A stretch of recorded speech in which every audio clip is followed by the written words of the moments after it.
Point a laser at ordinary material, and it usually heats it. The material absorbs light, and that energy becomes microscopic motion. But in an atomic physics lab, a carefully tuned laser can do the opposite. It can make a dilute gas of atoms move more slowly. For a gas, temperature tracks the spread of atomic velocities. Cooling the gas means narrowing that spread. The goal is not to lower the atom's internal electronic energy forever.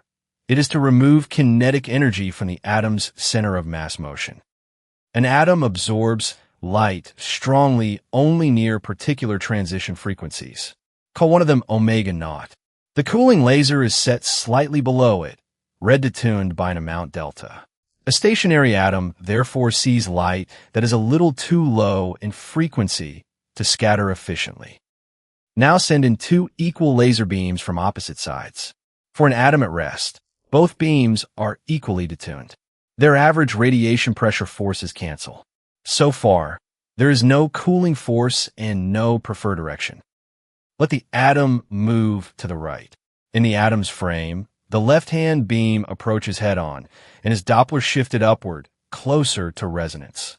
The right-hand beam is shifted farther away. The moving atom, therefore, scatters more photons from the beam coming against its motion. Each photon carries momentum h bar k in its direction of travel.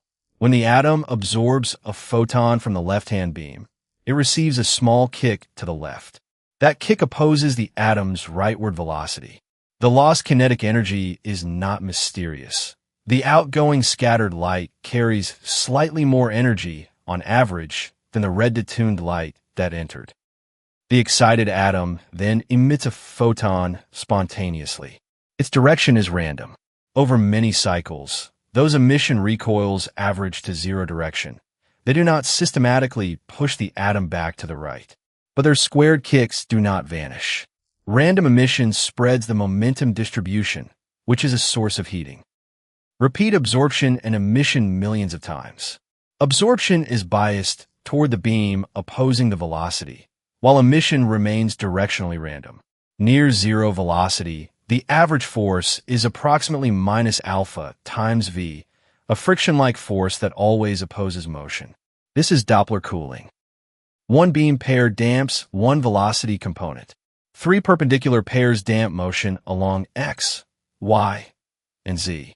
The atom cloud then diffuses as though it were moving through something sticky, which is why the arrangement is called optical molasses.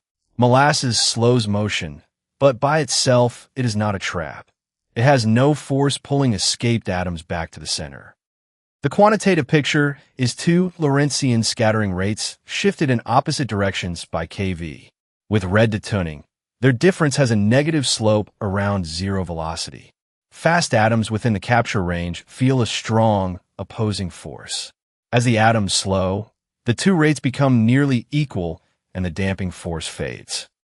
That fading matters because photon scattering never becomes perfectly gentle.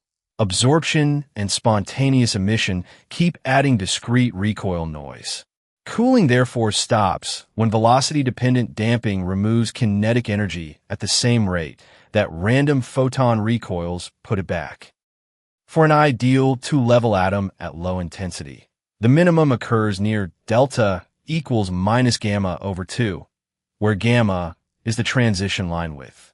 The result is the Doppler temperature, h bar gamma divided by 2 kb.